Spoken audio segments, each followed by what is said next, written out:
ভারতের মধ্যপ্রদেশ রাজ্যের ইন্দোর শহরের একটি গুরুত্বপূর্ণ দর্শনীয় স্থান হল কাঁচ মন্দির। আক্ষরিক অর্থে কাঁচের মন্দির। ইন্দোরের একটি বিখ্যাত জৈন মন্দির এটি, যেটি শেঠ হুকুমচাঁদ জৈন দ্বারা নির্মিত হয়েছিল। নির্মাণ কাজ শুরু হয় 1903 খ্রিস্টাব্দের দিকে। অসংখ্য বিভিন্ন রঙের কাঁচ কেটে কেটে এই মন্দিরটি বানানো হয়েছে। এখানে অধিষ্ঠিত দেবতা শান্তিনাথ অর্থাৎ মহাবীর জৈন। এখানে উৎসব বলতে মহাবীর জয়ন্তী।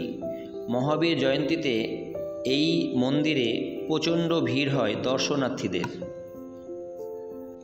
মন্দিরটির ভেতরে ক্যামেরা করা সম্পূর্ণ নিষিদ্ধ, কিন্তু আমাদের কৌতূহল আর দর্শনার্থীদের দেখানোর জন্যে আমরা গোপনে এই মন্দিরের ভিডিওটি বানিয়েছি।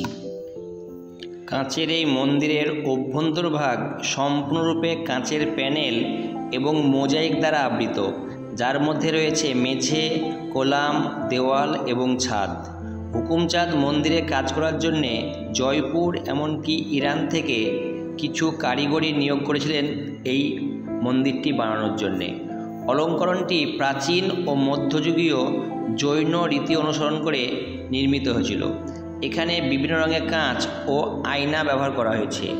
মূল গর্ভগৃহে তীর্থঙ্করদের মূর্তিগুলোর উভয় পাশে আয়না রয়েছে, তাই তাদের মূর্তিগুলি অসীমবার দেখা যায়।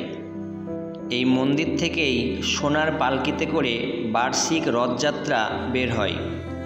ইন্দোর বাসস্ট্যান্ড বা ইন্দোর জংশন থেকে অটো করে 20 টাকা ভাড়া দিয়ে চলে আসতে পারবেন এই জৈন কাঁচ মন্দিরটি।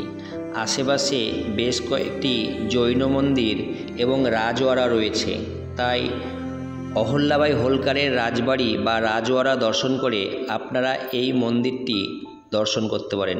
অসাধারণ সুন্দর মন্দির।